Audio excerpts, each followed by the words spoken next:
listening to a podcast from The Word. Hello, Mark Allen. Dave, good morning. How are you? All right? I think we use the expression good morning with some confidence this morning because I think it's worth remarking on the fact that I think we're doing this podcast and at an hour of the day, literally nobody else in the wide world of podcasting will be podcasting. It's unlikely, isn't it? 7:34 in the on morning. Saturday morning.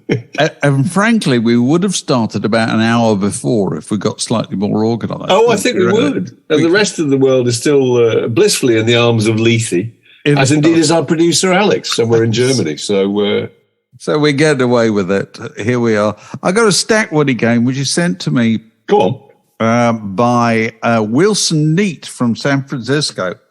Right. Thanks very much for this, Wilson. And it's lovely, the background to this, because it's a standard of erudition that we expect from Word in Your Ear listeners, you know. He says he had an idea for a Stackwaddy game while reading an English language translation of Dante's Inferno. Oh, this is good. As you do, he says. Yes. He says, in the poem, which I'm not terribly familiar with, but you may be, Mark, there are 12 clawed demons known collectively as the Malibranche, who make death even more unpleasant for those already unfortunate enough to be in hell.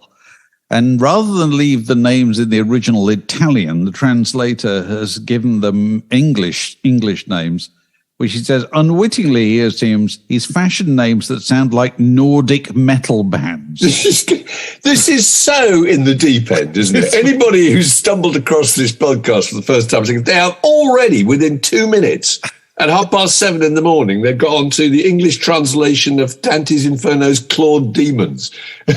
Clawed Demon, in fact, an album from him as well, probably. Yeah. Go on. Two more he from was the them. bass player. Yeah. Two more from them in the second half.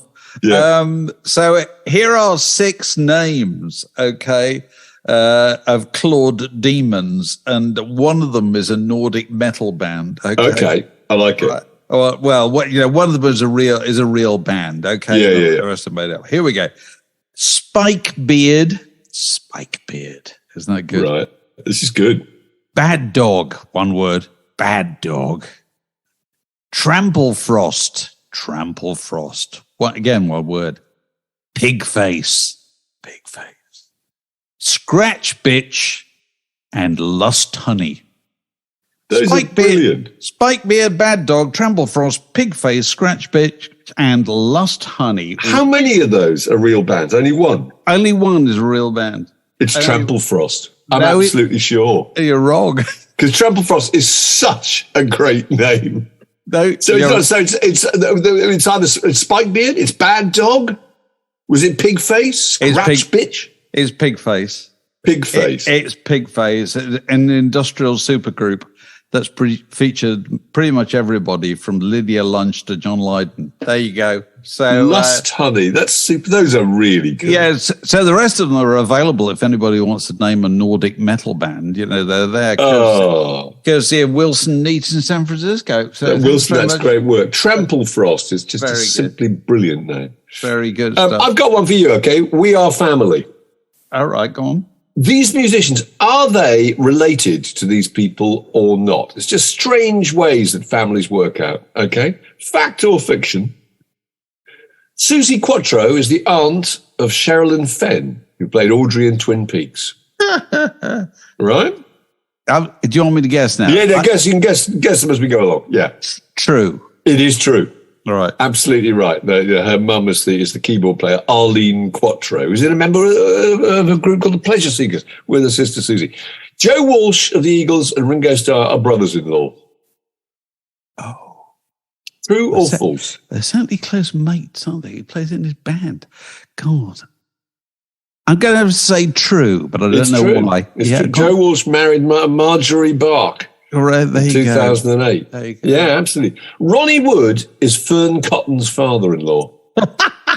I know, it's bizarre. Hang on. Could that be true or not?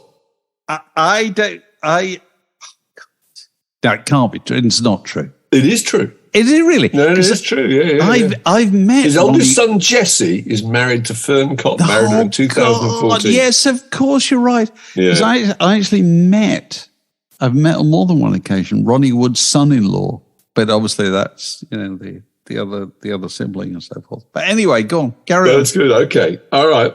Axl Rose was the son-in-law of Don Everly. That is true. That is absolutely right. Because he married. Is she called Fern Everly? She's called Erin Everly. Erin Everly. In fact, I wrote "Sweet Child of Mine" about her. That's married her, I think, in 1990. Split up a few years later. Yeah. Craig Brown, the satirist, old pal of this podcast, is Florence Welsh of Florence and the Machine's uncle. This is good stuff. I'm going to say that's true. It is true. Yeah, he talks about it quite a lot in interviews because he's so thrilled to have a kind of what he thinks is and he's right, is a very fashionable pop star. Yeah, he's married to Frances Welsh. Frances Welsh is Florence, so he's by marriage, but she's the aunt of Bill Drummond of the KLF is the father-in-law of Clara Soderbergh of First Aid Kit. Father-in-law of Clara Soderbergh of First Aid Kit. I'm going to say it's true. Django. It's true. It's not true.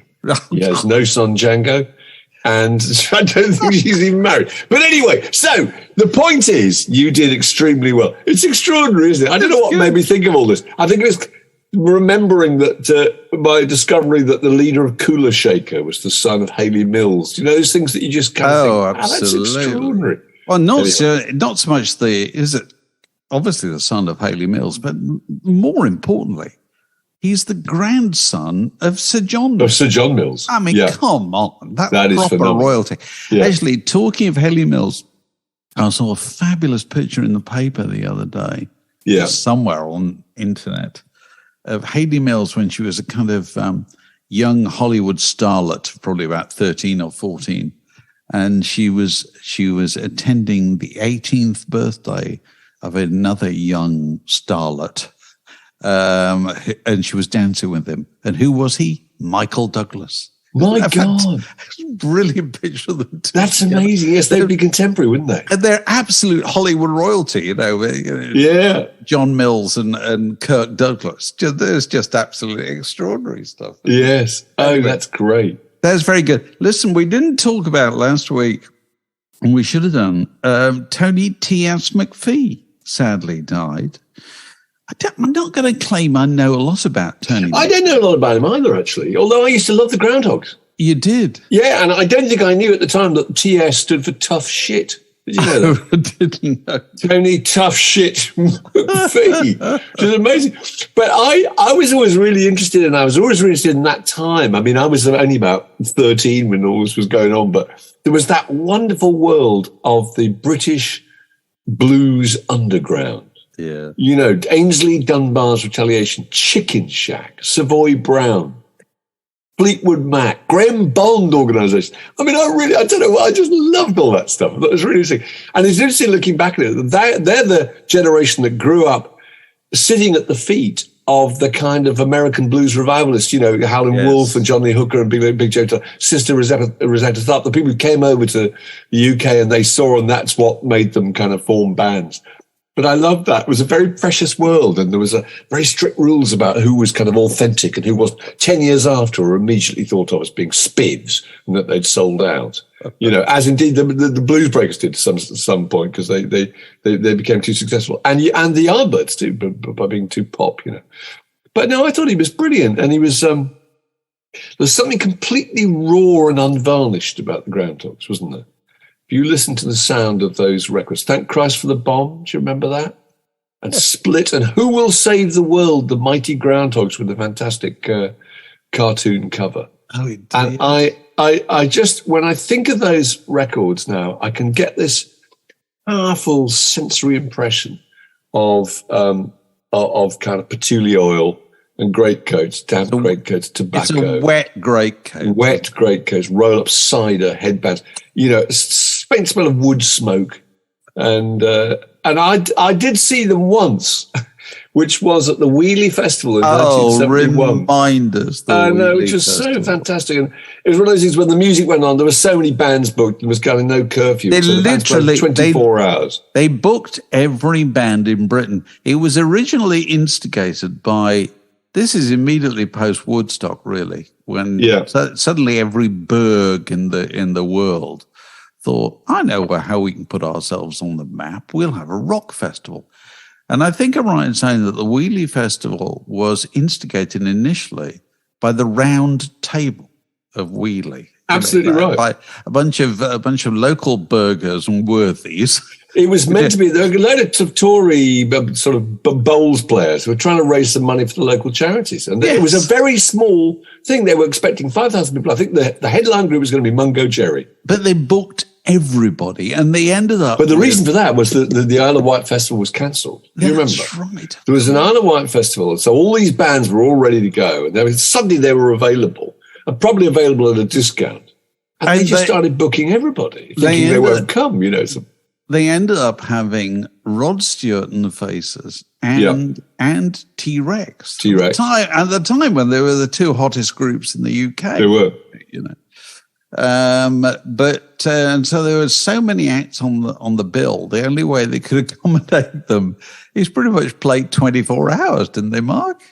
They played 24 hours, I know, and the subtleties of what people were playing were kind of lost. Because the thing about the Groundhogs, they weren't very ahead of the game. They were all about the CND and ecology and rewilding, and he produced God knows how many, 13 solo albums and lots of stuff about anti-fox hunting. So it was quite political. None of that was evident from the sound that emanated from the wheelie stage about 3 a.m. I just remember being woken up by this 10-minute drum solo. We'd had Juicy Lucy, I think, and Van der Graaf Generator. We must have had Stone the Crows and Colosseum. We certainly had Principal Edward's Magic Theatre.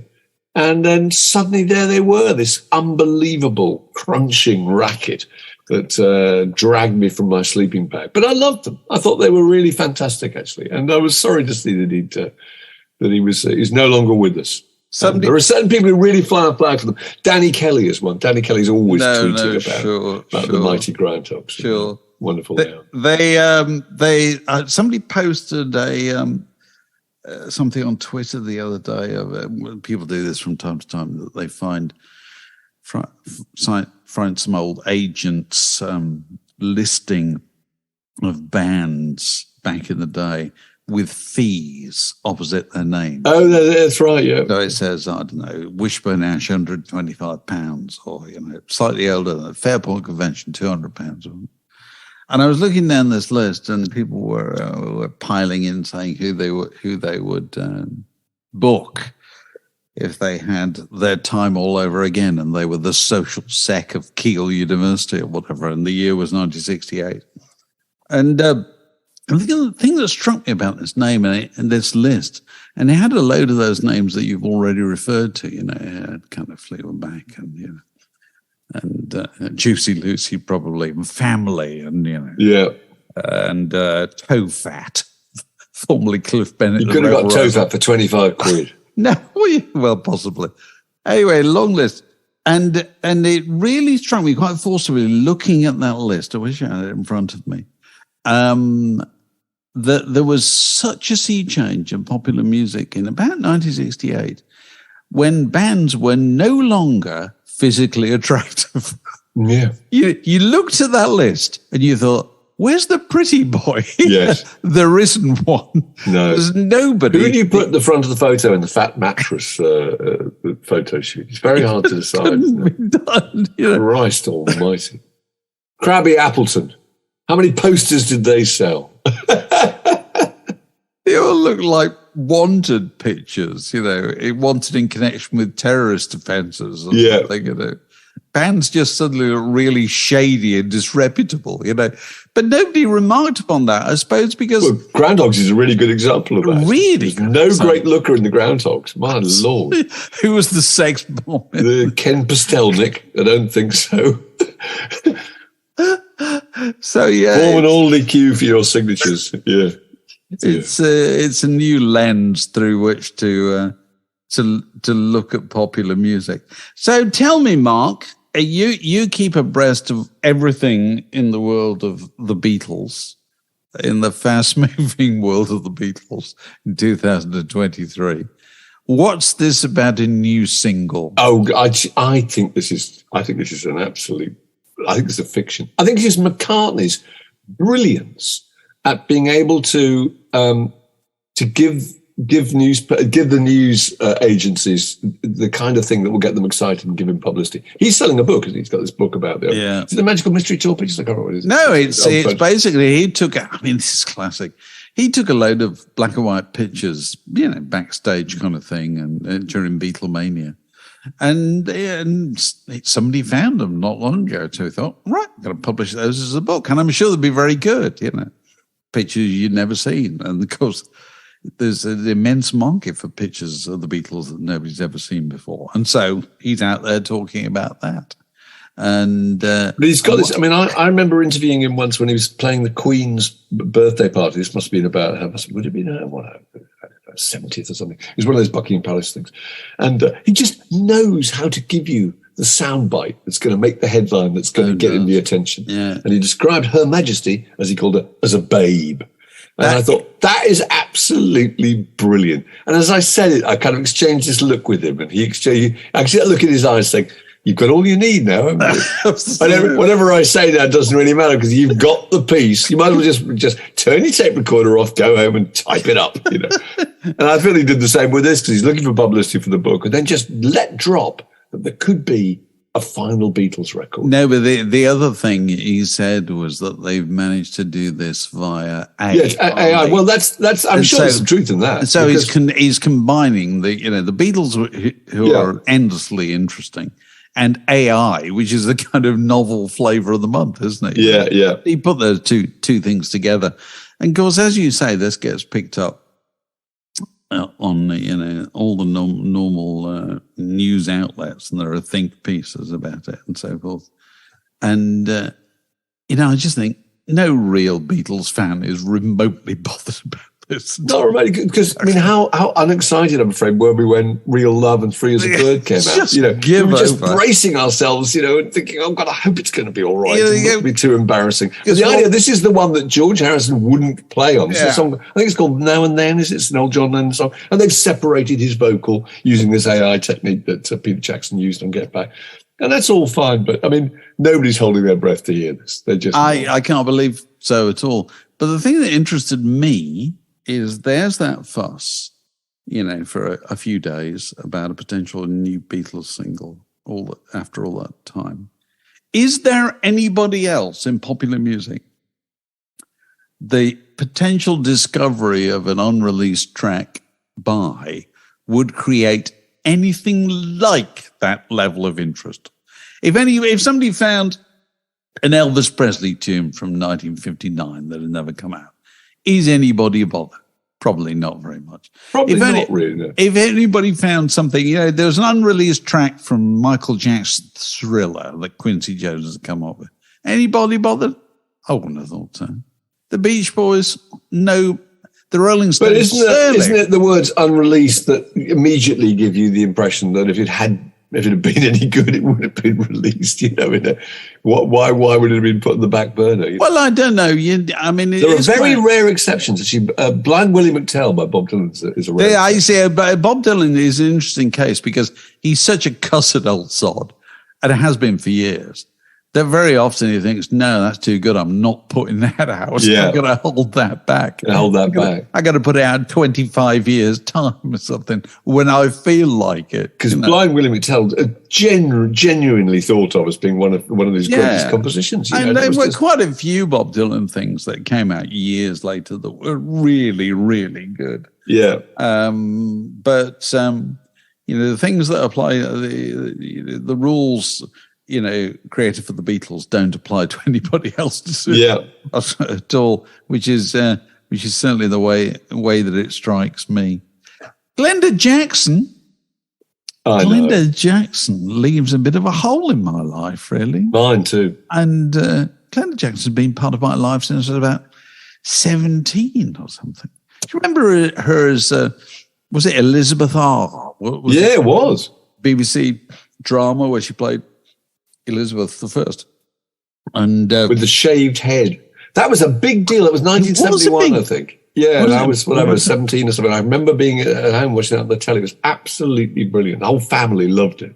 Was it? That was a big national. 71, I think. Was it really as late as that? I think so. Okay. Because the first time she really came into my life was Women in Love, 1969. Yeah. The Ken Russell film with her and Jenny Linden and Alan Bates and Oliver Reed. Famously wrestling naked in front of a crackling log fire. Yeah. So there's something for all the family in Women in Love. And that was, it was very controversial, big deal. And she was just such a striking presence, And then we were talking about the other day, in 1971, Sunday Bloody Sunday, where she played opposite Peter Finch and Murray Head in a John Schlesinger film that featured the first screen kiss between two men. That's right. And that's a kind of mainstream British film in 1971. But that was a huge deal, wasn't it, at the time? It was a very, very massive deal. Everybody was talking about it. Very big deal. And the other thing that struck me about her is that nowadays we live in a world where every tin pot actor of any kind describes themselves as actor and activist. Yeah. As if what they're mainly doing is saving the planet, but they just managed to find a little bit of time. They're funding that by, making a few movies. How likely is it that in this day and age, any prominent actor would turn their back on fame and prominence and go, no, I'm going to be a member of parliament. I'm going to take the job that nobody wants. One of the least popular and most thankless jobs. Most thankless jobs, And, more power to her for the fact that she... I couldn't agree more. Because she didn't, she did a long time. It did a long time. Comeback wasn't until, 25 years later or whatever. No. The other thing that struck me about her was that she's so the polar opposite of the kind of stage school, actor star of today. Working class when she, Birkenhead, worked in Boots the Chemist for 2 years. I mean, absolutely incredible. Then got the scholarship to RADA, and then when she was there, she was working as a waitress at Two Eyes Coffee Bar, working as a clerk, worked in Butlin's holiday camp. She did every single job she possibly could to keep it going. And I think she's fantastic, actually. Yeah. And I thought it was interesting how many people, how much, how popular those Morecambe and Wise clips were. It's a bit like Alec Guinness saying, when I die, the newsstands will say kind of Star Wars actor dies, It's the same with her, There she was. It's that all men are fools and what makes them so is having beauty like what I've got line is the one that's almost the most memorable that she's ever come up with. And she was fantastic in that, wasn't she? Oh, yeah, absolutely fantastic. And what were we talking about? We were talking about memories of films this week because our old chum, Kate Mossman, got in touch. Kate must be writing a thing about the Wicker Man. Yeah, she is. The strange British film from the beginning of the 70s. And Kate occasionally gets in touch when she wants the old people's view, doesn't she? Yeah. Let's be honest about this. She gets in touch and say, what was it like? What was it like, Grandad, in the days before colour television? Or whatever. And she was asking if we remembered seeing The Wicker Man and what was the response to it. And I actually remembered going to see it on a very early date with my girlfriend, now wife, probably 1971, actually. And I think we went to see it at the Wood Green Odeon in a midnight screening. Yeah. I said this to Kate, could this be right? She said yes, because I think her parents saw it at the same time at the Muswell Hill Odeon, just up the road. And it was on a double bill with Don't Look Now. So the idea, God, that's hard work, isn't it? Work. That was a really, really terrifying, really upsetting film. Really upsetting. Really upsetting. Oh, I can't even bear to think about it. So upsetting, I can't even bring myself to watch it nowadays. That, it was upsetting enough at the time when we didn't have children. Well, no, it's to do with having children as well. It's really to do with having children. It's just unimaginably ghastly. Yeah, and whereas now you've got grandchildren, are even less likely to watch it, But anyway, back in those days when we were young, free and single and could stay up late without falling asleep in front of a film or anything, we would go to the Wood Green Odeon to watch not one, but two harrowing films, because there was just something about midnight screenings that was immensely appealing in those days. And I was trying to remember what it was. You used to sit there and obviously you'd smoke all the way through and probably snack all the way through as well. But the other thing that I think was the secret ingredient in the appeal of the midnight movie for the young man in the early 70s was that you couldn't take it home afterwards. So if the screening was near your horrible flat. Look, I've got a sofa and I've got the new Van Morrison record and, and we got some Cocoa Pops somewhere and you'll be fine. Oh, dear. The old devil. That's what I think was the appeal. Do you ever go to the midnight screenings? We went to an all-nighter once, but I think that was I think it was late 79, if not early 80s, actually. We went to see it. Oh, I can't even tell you, actually, Dave. I'm so embarrassed. It was a Werner Herzog all-nighter. Why did we do that? All I can remember is you got carrot cake and a cup of coffee at about 2 o'clock in the morning. And I think we probably slept from about 3 till 6. Quite right. What did we miss? Not much. But no, I don't remember. I do remember the old late night screening, but it's also a very exciting idea that you were in a cinema. It was an adventure. You went to a place. Absolutely. I know.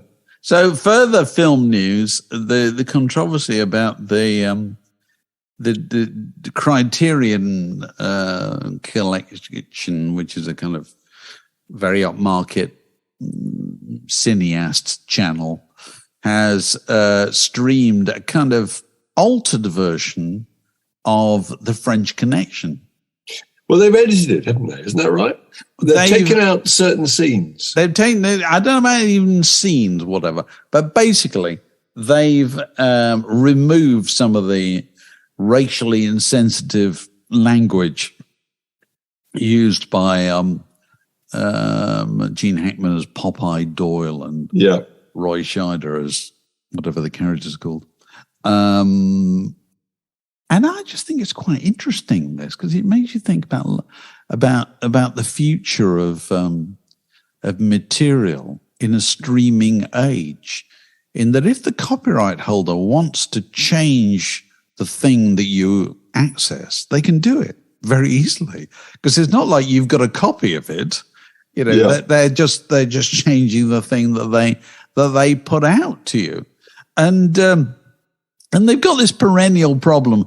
I found this lots of the time, when you call up old movies or whatever on Talking Picture TV, and it'll say, contains language you may find upsetting or whatever. Nobody finds that upsetting, but, may find it somewhat anachronistic.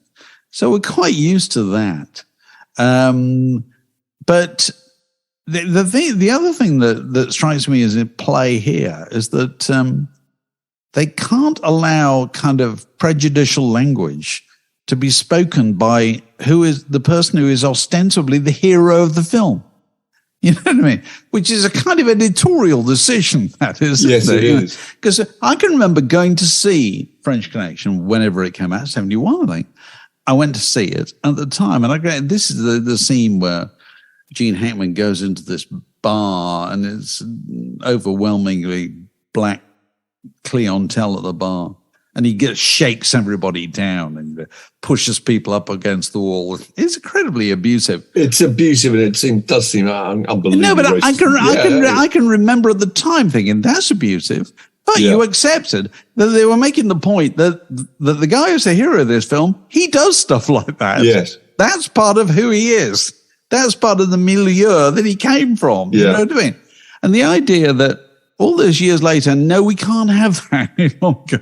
We can't accept in our heads that the person who we're supposed to be rooting for has a really unpleasant side. Just seems like really infantilizing the audience. Completely. To say that, you know. And it also struck me, sorry, I'm getting on a rant about this, that if you start making changes to material during its life out there with people, you know, and this might apply to music, it might apply to telly, it might apply to films, you're going to have to do it more than once because sensibilities change all the time. Things start off acceptable, then become unacceptable. So you may reinstate acceptable that again. And then take out something else. You will, you know. Yeah. It's like somebody's job is to kind of keep tabs on, well, haven't they done this with Fawlty Towers? And the one episode of Fawlty Towers that is... I think it's the one mentioning the Germans, isn't it? I'm pretty sure it is. I don't know. Which John Cleese has got out of his pram about. But, you know... But it's, you know, if you watch something like Fawlty Towers nowadays, and, you know, it's fantastic. But there is occasionally you get to episodes where you think, well, crikey, they wouldn't say that nowadays, you know. Yeah. That particular throwaway line. So what are you going to do? Go around changing it all the time. It's like whack-a-mole, you know. It's not going to work, is it? That's right. Something else is going to pop up, isn't it? Something else is going to pop up. So, you know, watch this space. You know, we bring you all the latest news on this podcast. What's happening with French Connection? You know, we're very abreast of all that sort of stuff. The Word Podcast, prime cuts of popular culture served fresh each week. I saw you posted a thing the other day about a still from Hannah and her sisters. You'd frozen that picture of the record shop, and how amazing it is. The amount of time capsule, isn't it? The amount of information there on the wall behind them. And this was... When was Hannah and Sisters? 1994, late 80s. No, I think late 80s. I may be wrong. Oh, right. Okay, maybe. And there in the background is a Duran Duran poster. And you can't really believe that there's some mention of Duran Duran somehow in a Woody Allen movie. But it is interesting. And there it is. And you see they take out a record by Randy Weston, I think, don't they? Randomly. Who's a jazz player, I think. But there are just other moments. There's that incredible moment in High Fidelity. Well, obviously that's set in a record store, but that's so perfectly dated and sums up the time by the things they're talking about. There's a Selector poster on the wall. They talk about Echo and the Bunnymen, Jesus and Mary Chain, Green Day, The Clash. There's a brilliant scene where Dick, do you remember Dick, the camp guy, is trying to chat up this girl and trying to convert her to listen to Stiff Little Fingers records. And a moment where our hero comes in and says, watch me sell 5 copies of the Beta Band. And he just puts it on. And very slowly people come up and say, what's this? I want a copy, you know. But the other scene that I remember is the one in A Clockwork Orange, which was set, I think, in the Chelsea drugstore. It isn't actually a real record shop, is it? I mean, it's just, it doesn't feel like a record shop. You know, Alex walks through and picks up magazines and talks to the 2 girls who are eating lollipops, you know. And there's an amazing clip which has 2 brilliant bits of kind of rock and roll mythology in it. They talk about seeing a band called The Heaven 17, which obviously is where they got their name from. And then he says, he's asking about the equipment, their record playing equipment at home. And he says, what have you got to play your Fuzzy Warbles on? And Fuzzy Warbles, of course, was the name of Andy Partridge's record company. So what a very rich moment that was in terms of rock folklore. The interesting contrast with Hannah and Sisters, and the thing that I just happened to be watching it, and they wandered into, I thought, oh my God, they're going into Tower. And because I hadn't seen this film for years. Yeah. And it's Woody Allen and Diane Wiest, just they're in Tower. And it's about 5 minutes long, this scene. They wander around. And then they're in the jazz section, and they're just talking about this, that, and the other. And you catch bits in the background. There's a poster of a new album by Barry Gibb, of all people. And as you say, Duran Duran. But the thing that's really striking about it is they haven't messed around with it at all. They haven't filled it full of visual gags. It's just absolutely as it is. It's absolutely as it was that day in the 80s. It's not been dressed, is it? Not been dressed at all. So it's not full of kind of knowing you winks to the future at all. Yeah. It's just that's the stuff. And it's Barry Gibb, flop album. Duran Duran, I can't remember which album it was. It wasn't a big one or whatever. And you just thought that's really what a record shop and a big record shop looked like in the late 1980s. And it's an extraordinary thing because you remember how ubiquitous record shops used to be. You used to spend so much of your time in record shops. Yeah, you did, yeah. And now they've effectively gone, And you think, what else is there that would appear as a background in a movie that used to be absolutely workaday and is now just gone? And I couldn't really think of anything, cafes and pubs and so forth. But no, but they don't have the same. The thing about a record shop, a snapshot of a record shop, you can pretty much date to the week that picture was taken. Possibly. Because of the amount of information, it's just, and there's none of that. And a cafe, I mean, there aren't that many. It doesn't work, does it? Actually, no, maybe not. But it is such a reminder of how they've gone. That's the thing, Because, and as I say, it's 5 minutes of Hannah and her sister, which is a kind of odd film to watch. Watch now, really. It's still that business. When somebody takes a cigarette out and lights it, you go, "Oh my God!" I know you can't do that. You almost feel somebody lights a cigarette in a colour film that's shot in the 80s or 90s. You think we're going to be able to smell that, aren't we? I know. You think you can smell it. You think they should have asked your permission. Is it all right to smoke? John Cusack smokes. Is one of the greatest smoking performances in High Fidelity. His use of the Zippo lighter, his use of the cigarette as a kind of prop when he's speaking. It's fantastic. But yeah, so nostalgic. So I can't remember what we were talking about the other week. Robert Caro, the guy who wrote and is still writing the extraordinary multi-volume Life of Lyndon Johnson, four thick, doorstop volumes already published. The fifth. The fifth is on its way, isn't it? Yeah. It's been on its way for 10 years or more. And Robert Caro is writing it as in his 80s now. So, people like me and Sid Griffin, who are big readers of this, be watching nervously for news of his health. But anyway, the other person who's been engaged in this endeavor for years, and it started in the 70s, I think, is a guy called Robert Gottlieb, who's the editor of this book and of many, many great American books. He's a person who edited Toni Morrison and John le Carre, and he's if you were absolutely at the top of the tree with an American publisher, Robert Gottlieb would be the guy who'd edit your book. But he had a particularly fantastic and close working relationship with Robert Caro, didn't he? And that's the point, because they'd started work on this book years ago. And so if the person who was watching most closely on what was going to happen with it next was Robert Gottlieb. They had such a close relationship that Rob Gottlieb's daughter, who's a filmmaker, made a film about the two of them. I think it's called Turn Every Page.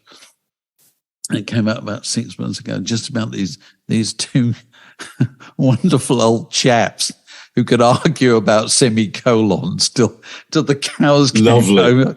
Oh, I'd love to hear that. Yeah. Nothing would make me happier. Yeah. Be a fly on the wall when Robert Caro and Robert... Is it a hyphen or is it a long dash? I think you'll find. Yeah. And to incredibly erudite men who really cared about words, really cared about them. Until this film was made about them. I haven't seen all of it. I really want to see the film. Anyway, sadly, Robert Gottlieb died this week.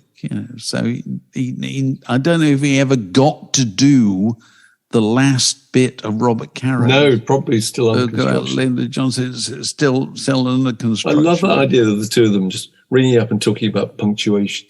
See, that's a journalistic thing. Journalists just love the idea. There was an incident the other day when I think it was the Daily Mail had a headline. It was something like, I've been driven out by a witch hunt.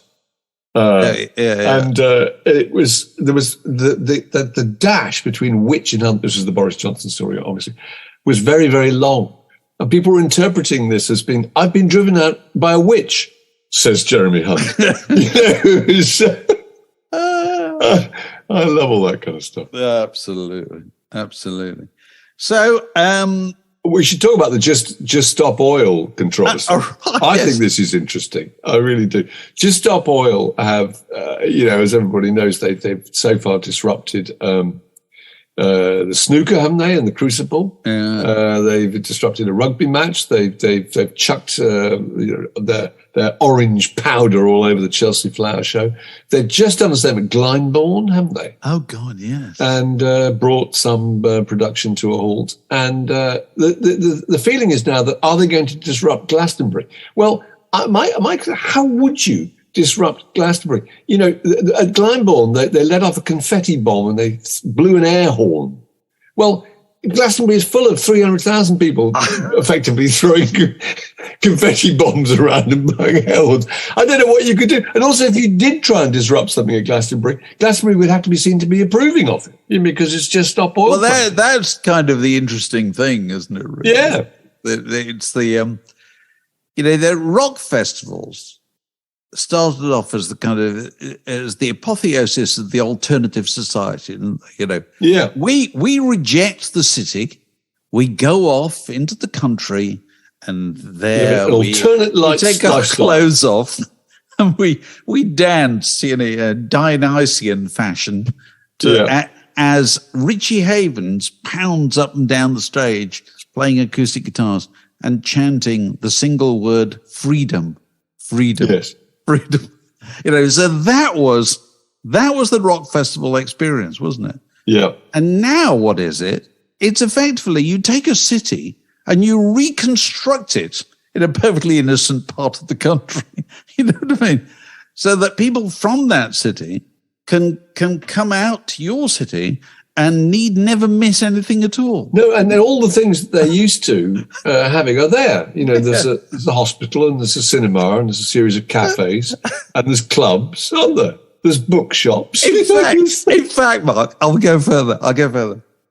There is more in the way of human home comforts in Glastonbury now, in 2023, than there was in the whole of London in 1971. Yeah, I'm sure. There is. There's more comfort available. Yeah. Well, there has to be, fuel has to be used to achieve that, surely. It's not people pedaling bicycles, is it? You know what I mean? No, it's not. And so there is always that difficulty. Yeah. And no, I think you're right. They'd have to be seen to be approved. Not that we're seeking to encourage anybody to disrupt anything at all.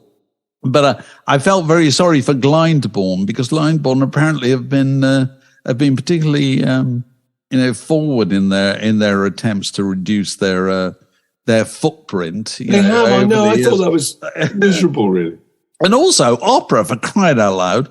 We know from our experience with Opera Holland Park, there's no amplification in there. If the baritone is being heard at the back of the auditorium, it's pure vocal power, isn't it? It's nothing else aiding it at all, So watch this space as ever. You've been listening to the Fountains of Wayne. Oh God, the Fountains of Wayne.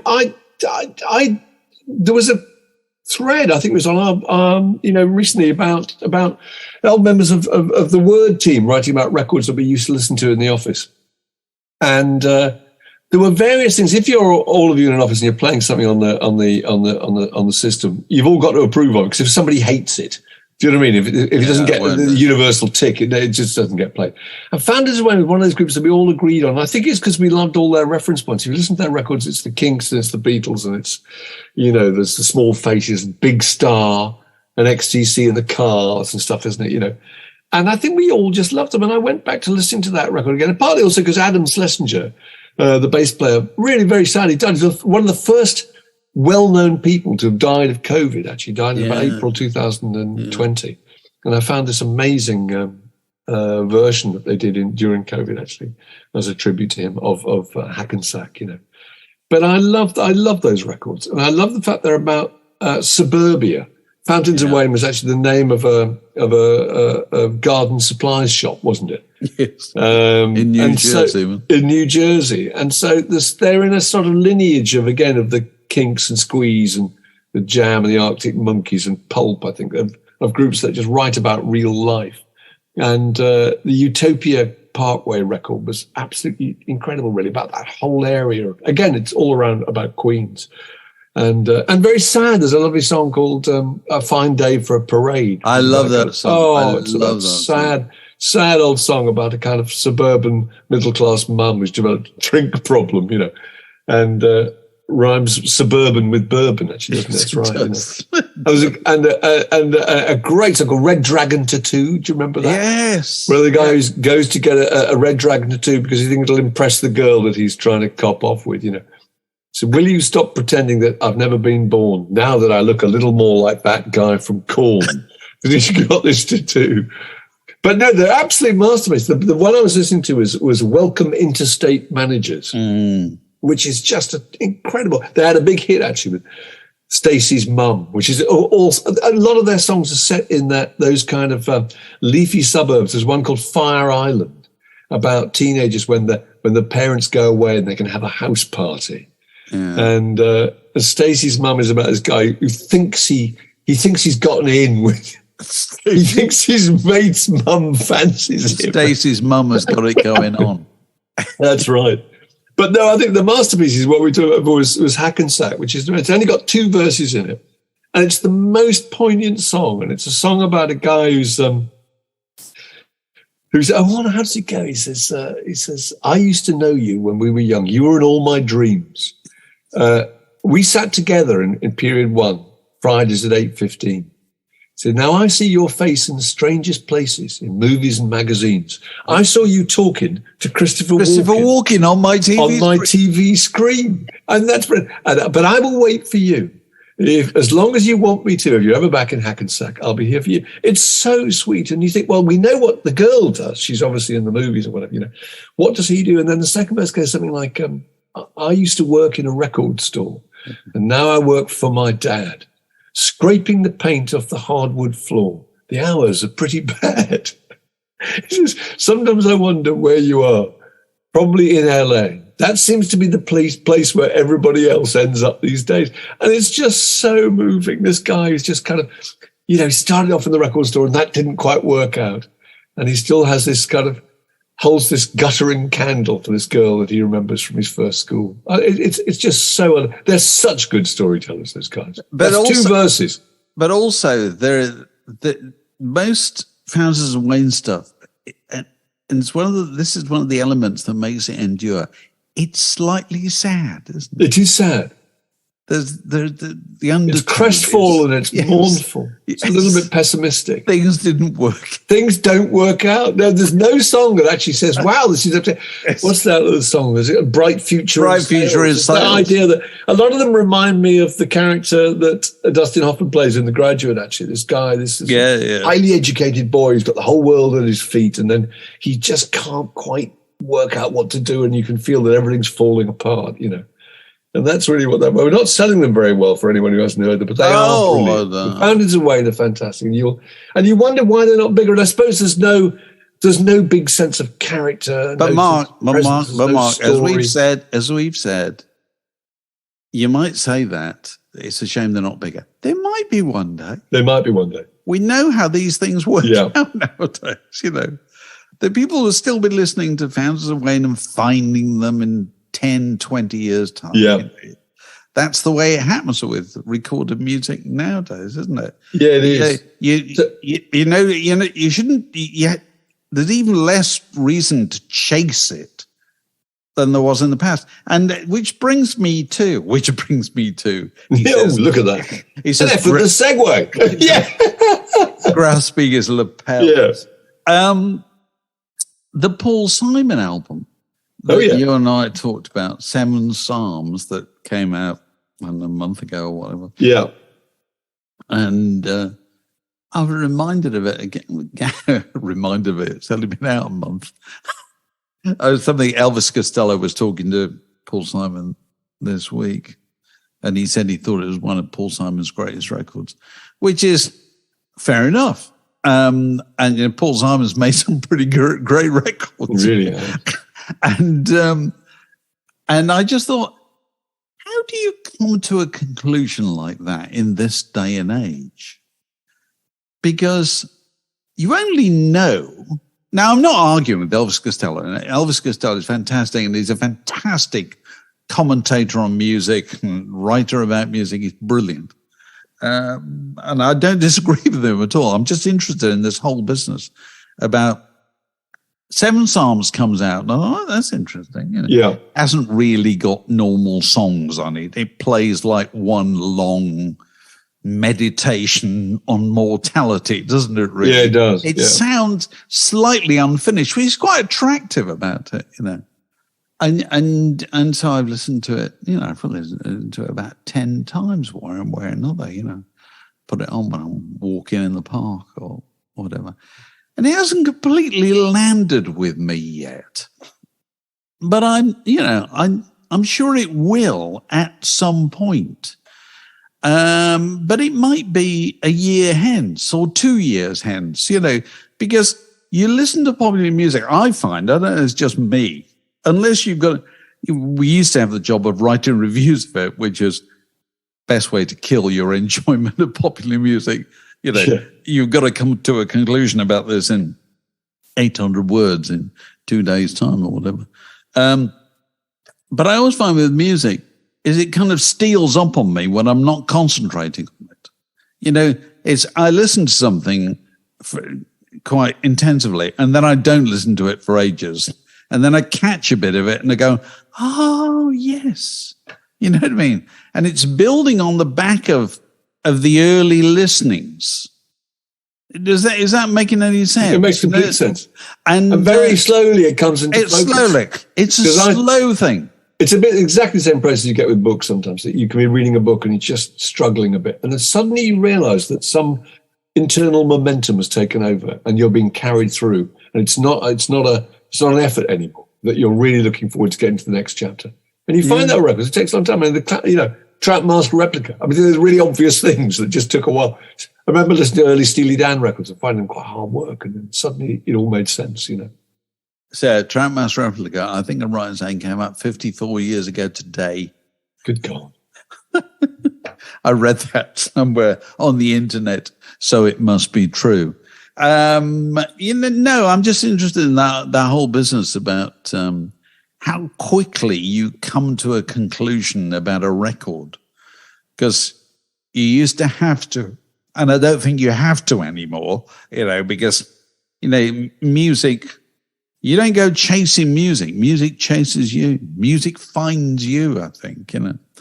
And, you know, it might take me another 6 months with 7 Psalms, but there's enough there in it to make me want to keep putting it on. And I suppose that's.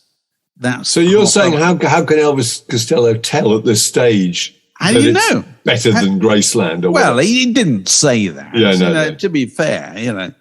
But, you know, if I met Paul Simon in a lift and he asked me what I thought of his new record, I would honestly say it's really interesting. And it is, which always sounds like damning my faint praise. Yeah, intriguing. But it is. It is. The Radio 2 word, wasn't it? Yes. It's like when people, football commentators always talk about, it's a really interesting game. You think, oh, it's boring, isn't it? Boring. Intriguing is classic. Intriguing means I know I'm supposed to like it, but I'm not sure why. Intriguing, or it's fashionable, and therefore I can't be seen to be left out here, but makes no sense to me. Yeah. So are you amongst the people who are increasingly watching television with the subtitles on? Do you do Well, we are, yeah. Well, we said he watched all of The Wire with the subtitles on because it was very, very hard to... It's also inaudible, but it's also in... Hasn't it just been the 20th anniversary of The Wire or something? Yes, it has, yeah. God, that's incredible. I know, it's astonishing. No, I definitely watched the whole of The Wire with subtitles. But I think watching with subtitles on changes your approach to it completely, actually, because you get to the point where you have to watch the words, because if you don't watch the words, you feel you're going to miss something. You miss and therefore, it makes you concentrate, actually. Yeah, it makes you concentrate. You may miss a bit of background information because you're reading the subtitle, but I think it's a wholly different procedure, and it's good. Well, I do something worse than that, Mark. I watch it with subtitles on, with headphones on. So, you know, I'm the most immersive experience imaginable. Well, that's kind of what you have to do. Are you even aware there's an outside world? Not really. That's what you have to do with that kind of telly. Yeah. You watch it as closely as you used to listen to records years ago. And, you know, and the way the sound is mixed and, you know, it's an audio experience as much as a record used to be, it strikes me. And that applies to lots of telly made nowadays. So what that means is, you know, I watch things in one room and my wife watches them in another. You know, and we occasionally text each other. very often watching completely different things, you know, because it's that's the way telly is, isn't it? Yeah. There's just so much of it, you know. And it's very difficult to recommend things to people nowadays, because what are you doing? Recommending that they should spend 8 hours watching something. You know, it's not like dropping in for half an hour of Faulty Towers or whatever it was, is it? But then the counter argument to that is that everybody has the appetite now for the next 8-hour thing they're going to watch, because they watched a few 8-hour things and got a lot of pleasure out of it. But I know what you mean. It's a responsibility, isn't it? I suppose so. How long should I keep banging away at Colin from accounts before I think it's worth pursuing the entire thing? The answer to that, by the way, is keep going. Keep going. It's fantastic. Keep going. But I watched the Watergate Plumbers. I think that's what it's called. And it's the story of G. Gordon Liddy and whatever the other guy was called, Howard Hunt, who were the two clowns that were the contacts between the White House and the guys who bust into the Watergate. And it's Woody Harrelson and Justin Theroux, and it's, you know, proper production, proper writers, proper budget, and I think it's 5 episodes. And I watched the first one. I thought, this is kind of all right. All right, I'll watch the next one. So I'm really interested in that whole thing. And I ended up watching 5 episodes, at the end of which I went, that was rubbish. It was just poor. It just was not very well done 5 at all. 5 hours of your life you're never going to get 5 back hours. again. Yeah. But you don't. Yeah, well, I thought, I felt like an explorer who'd gone up a mountain that wasn't worth going up, and his duty was to go back down the bottom of the mountain and stand there with a sign saying, "Don't go up here. It's Don't rubbish. go up here. The view isn't worth it." It's raining. So at least I've been there, and I can say, we've talked enough, haven't we, Mark? I think it's time to go off and have some breakfast. Is that right? It is. My God, yes. It's 8:30 on a Saturday. Let's do it. The rest of the day is your own, Mark. This podcast was brought to you by The Word.